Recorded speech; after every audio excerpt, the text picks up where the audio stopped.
अस्सलाम वालेकुम स्टूडेंट्स। आज हम नेक्स्ट चैप्टर स्टार्ट करेंगे फिजिक्स का, दैट इज ज्योमेट्रिकल ऑप्टिक्स।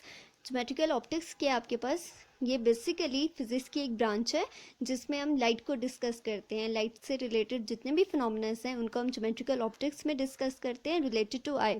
ठीक है, इस चैप्टर में जो चीज़ें आप पढ़ेंगे उसमें सबसे पहले तो रिफ्लेक्शन ऑफ लाइट आता है, उसके बाद रिफ्रैक्शन को आप पढ़ेंगे, लाइट कैसे ट्रांसमिट होती है उसको पढ़ेंगे, टोटल इंटरनल रिफ्लेक्शन को पढ़ेंगे, लेंसेज को पढ़ेंगे, ह्यूमन आई को डिस्कस करेंगे, टेलीस्कोप को पढ़ेंगे। ये सारे जो कॉन्सेप्ट्स हैं वो आप इस चैप्टर में पढ़ेंगे। फर्स्ट टॉपिक है हमारे पास reflection of light. Reflection of light को पढ़ने से पहले हम थोड़ा सा जो इंट्रोडक्शन है वो लाइट का कर लेंगे। लाइट क्या होती है हम उसको पहले पढ़ेंगे, फिर उसके बाद हम रिफ्लेक्शन ऑफ लाइट की तरफ जाएंगे। Here I have a puzzle for you that what goes through water without getting wet, which means ऐसी कौन सी चीज़ है जो वाटर से पास आउट हो सकती है बगैर वेट हुए। सो ऐसी कौन सी चीज़ है? That is light, because light can pass through water without getting wait. Because light आपके पास क्या है? लाइट आपके पास एक एनर्जी है, लाइट मैटर नहीं है। लाइट आपके पास एक एनर्जी है, लाइक साउंड। इससे पहले जो आपने साउंड का चैप्टर पढ़ा था उसमें आपने साउंड को भी डिटेल में पढ़ा है। साउंड भी आपके पास लाइट की तरह एनर्जी की एक फॉर्म है। ठीक है, अगर ये मैटर होता तो ये वेट हो सकता था जब वाटर से पास आउट होता, लेकिन ये आपके पास लाइट आपके पास एक एनर्जी है। अब ये जो लाइट है ये लाइट हमें मिलती कहाँ से है? इसकी जो सोर्स ऑफ लाइट है हमारे पास, जो लाइट की जो सोर्स है, एक तो हमारे पास नेचुरल सोर्स आती है जिसमें आपके पास सबसे जो मेन सोर्स है नेचुरल सोर्स में वो सन है। ठीक है, सन है, इसमें मून आ जाता है, स्टार्स आ जाते हैं, लेकिन आपके पास जो मेन सोर्स ऑफ लाइट है नेचुरल में वो आपके पास सन है। सेकंड आपके पास मैनमेड सोर्स आती है। मैनमेड सोर्स में तो आपके पास बहुत सारी आ जाती हैं, जिसमें बल्ब भी आ जाता है, आपके पास लैंप्स आ जाते हैं। लाइक सो लाइट क्या है? Light is a form of energy. Light energy की एक फॉर्म है। जैसे आपके पास साउंड एनर्जी आती है, काइनेटिक एनर्जी आती है, पोटेंशियल एनर्जी आती है, तो ये सारी आपके पास क्या है? ये सारी आपके पास एनर्जी की एक फॉर्म है। ठीक है, same is the case with light. Light भी आपके पास एनर्जी की एक फॉर्म है। और लाइट क्या करती है? It gives us the sensation of vision. मतलब आपको दिन में जितनी भी चीज़ें नज़र आ रही हैं वो सब किसकी वजह से आ रही होती हैं? लाइट की वजह से। अगर आप दिन में चीज़ों को विजुअलाइज कर सकते हैं तो आप किसकी वजह से कर सकते हैं? सूरज की रोशनी में। ठीक है, जब रात होती है और अंधेरा हो जाता है तब भी आपको बहुत सारी चीज़ें दिखाई दे रही होती हैं, तो वो उस वक्त आपके पास कौन सी रोशनी होती है? चांद की रोशनी होती है। और जब चांद की रोशनी नहीं होती तब भी आपको बहुत सारी चीज़ें दिखाई दे रही होती हैं, और वो चीज़ें किस वजह से दिखाई दे रही होती हैं? आपके पास स्टार्स भी तो होते हैं स्काई में। ठीक है, उन स्टार्स की जो लाइट है वो कहीं ना कहीं से रिफ्लेक्ट होके आ रही होती है, तो आपको चीज़ें जो है वो दिखाई दे रही होती हैं। जैसे हमने पढ़ा था कि साउंड वेव्स को ट्रैवल करने के लिए किसी न किसी मीडियम की ज़रूरत होती है, बट हमारे पास जो लाइट है, लाइट को ट्रैवल करने के लिए किसी भी मीडियम की ज़रूरत नहीं होती। लाइट किसी भी मीडियम से ट्रैवल कर सकती है। इवन देन की जो लाइट है वो वैक्यूम से भी ट्रैवल कर सकती है। जैसे साउंड वेव्स हैं उनको ट्रैवल करने के लिए किसी न किसी मीडियम की ज़रूरत होती है, बट वैक्यूम में तो कोई मीडियम नहीं होता है, इसलिए जो साउंड वेव्स हैं वो वैक्यूम से ट्रैवल नहीं कर सकती। बट आपके पास जो लाइट है, जैसे आपके पास सनलाइट है, सनलाइट को ज़मीन तक पहुंचने के लिए वैक्यूम से ही ट्रैवल करके आना पड़ता है। तो आपके पास जो सनलाइट आपकी ज़मीन तक, आपके अर्थ तक जो पहुंचती है वो वैक्यूम से ही ट्रैवल करके आ रही है। तो आपके पास जो लाइट है उसको ट्रैवल करने के लिए किसी भी मीडियम की ज़रूरत नहीं होती।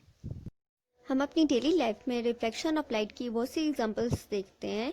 लाइक जब हम मिरर देख रहे होते हैं तो हमें जो एक क्लियर इमेज अपना दिखाई दे रहा होता है वो भी रिफ्लेक्शन ऑफ लाइट की वजह से ही दिखाई दे रहा होता है।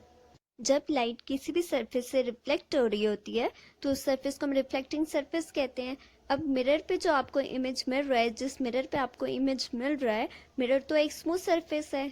अब ज़रूरी नहीं है कि आपको ये जो इमेज मिले वो जस्ट मिरर पर ही मिले। ठीक है, मिरर तो आपके पास गुड रिफ्लेक्टर है, लेकिन इसके अलावा आपके पास जो स्टील वेसल्स आते हैं और जो वाटर है वो भी आपको एक क्लियर इमेज देता है just because of reflection of light.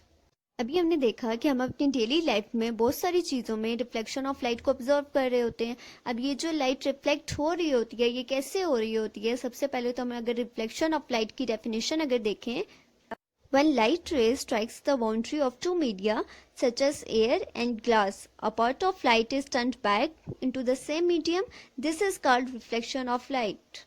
Which means कि जब लाइट एक मीडियम से किसी दूसरे मीडियम पे जाके हिट करती है तो वहाँ से उस लाइट का जो कुछ पार्ट है वो रिफ्लेक्ट हो जाता है, वो टर्न बैक हो जाता है। अब जो रे ऑफ लाइट एक मीडियम से दूसरे मीडियम पे आके हिट करती है उसको हम इंसिडेंट रे कहते हैं। अब जिस पॉइंट पे उसने आके हिट किया उस पॉइंट को हम पॉइंट ऑफ इंसिडेंस कहते हैं, ठीक है। अब इसके बाद जो जिस रे ऑफ लाइट ने आके हिट किया वो इंसिडेंट रे थी, तो रिफ्लेक्शन के बाद जो हमें रे ऑफ लाइट मिलती है जो उसी मीडियम पे ट्रेवल करती है जिस मीडियम में हमारे पास इंसिडेंट रे थी, उस रे ऑफ लाइट को हम रिफ्लेक्टेड रे कहते हैं। जो एंगल बन रहा है इंसिडेंट रे और नॉर्मल के बीच में, इंसिडेंट रे जो नॉर्मल के साथ एंगल बनाती है उस एंगल को हम एंगल ऑफ इंसिडेंस कहते हैं, जिसको हम आई से डिनोट करते हैं। सिमिलरली रिफ्लेक्टेड रे और नॉर्मल के बीच में जो एंगल बन रहा है उस एंगल को हम एंगल ऑफ रिफ्लेक्शन कहते हैं, जिसको हम आर के साथ डिनोट करते हैं। अब ये जो एंगल आपके पास बन रहा है, एंगल ऑफ इंसिडेंस और एंगल ऑफ रिफ्लेक्शन, दोनों आपके पास क्या होते हैं, इक्वल होते हैं, ठीक है। अब प्लेन ऑफ इंसिडेंस कौन सा होता है, जिसमें आपके पास इंसिडेंट रे आती है और नॉर्मल आती है। अब ये जो प्लेन आपके पास बन रहा है इस प्लेन को प्लेन ऑफ इंसिडेंस कहते हैं, ठीक है। और प्लेन ऑफ रिफ्लेक्शन कौन सा है, जिसमें आपके पास रिफ्लेक्टेड रे आती है और नॉर्मल आती है, ठीक है। इन दोनों को मिला के जो प्लेन आपके पास बनता है वो प्लेन ऑफ रिफ्लेक्शन है। प्लेन ऑफ इंसिडेंस में आपके पास इंसिडेंट रे आती है और नॉर्मल आती है, और प्लेन ऑफ रिफ्लेक्शन में आपके पास रिफ्लेक्टेड रे और नॉर्मल आती है। रे ऑफ लाइट जब एक मीडियम से दूसरे मीडियम पे जाके हिट करती है तो आपके पास जो रे ऑफ लाइट का जो कुछ जो पार्ट है वो एब्जॉर्ब हो जाता है, वो जो सरफेस है वो कुछ पार्ट एब्जॉर्ब कर लेती है, ठीक है। ज़रूरी नहीं है कि आपकी जो सरफेस है वो सारी की सारी लाइट को ही रिफ्लेक्ट कर दे, कुछ पार्ट को वो एब्जॉर्ब कर लेती है और जो कुछ पार्ट है वो रिफ्लेक्ट हो जाता है, वो टर्न बैक हो जाता है, जस्ट लाइक टेनिस बॉल, जैसे टेनिस बॉल आके हिट करती है और फिर दोबारा से टर्न बैक हो जाती है।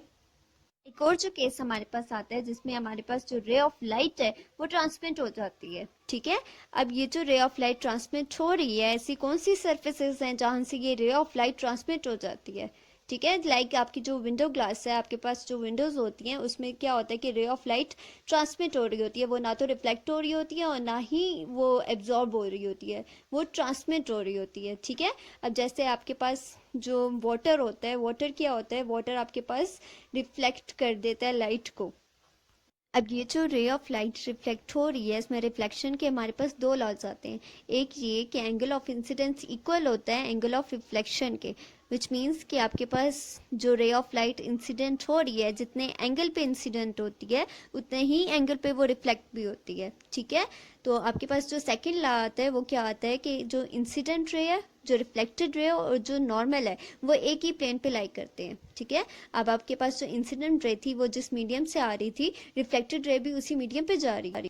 आपको अपनी डेली लाइफ में जितनी भी चीज़ें दिखाई दे रही होती हैं वो किस वजह से दिखाई दे रही होती हैं, रिफ्लेक्शन ऑफ लाइट की वजह से। जब किसी भी आप ऑब्जेक्ट से, किसी भी लुमिनस ऑब्जेक्ट से, किसी भी सोर्स से लाइट उस ऑब्जेक्ट पे हिट कर रही होती है, इंसिडेंट हो रही होती है, तो वो रिफ्लेक्ट होके आपकी आइज़ में आपको एक इमेज प्रोवाइड करती है उस चीज़ का, ठीक है। जैसे हमने मिरर की एग्जांपल ली थी कि अगर हम मिरर के सामने कोई चीज़ रख दें या फिर हम खुद ही मिरर के सामने खड़े हो जाएं तो हमारी जो बॉडी है वो भी एक रिफ्लेक्टर है, वो भी लाइट को रिफ्लेक्ट करती है, ठीक है। तो जब हम मिरर के सामने खड़े होते हैं तो हमें जो इमेज मिल रहा होता है वो कैसे मिलता है कि जब भी किसी सोर्स से लाइट हमारी बॉडी पे पड़ती है तो वहाँ से रिफ्लेक्ट होके वो मिरर पे पड़ रही है, ठीक है। मिरर भी आपके पास एक स्मूथ सरफेस है, वो तो गुड रिफ्लेक्टर है, वो अगेन उस लाइट को रिफ्लेक्ट करके हमारी आइज में हमारा इमेज प्रोवाइड करता है, हमें वो इमेज देता है, वो एक क्लियर इमेज हमें देता है।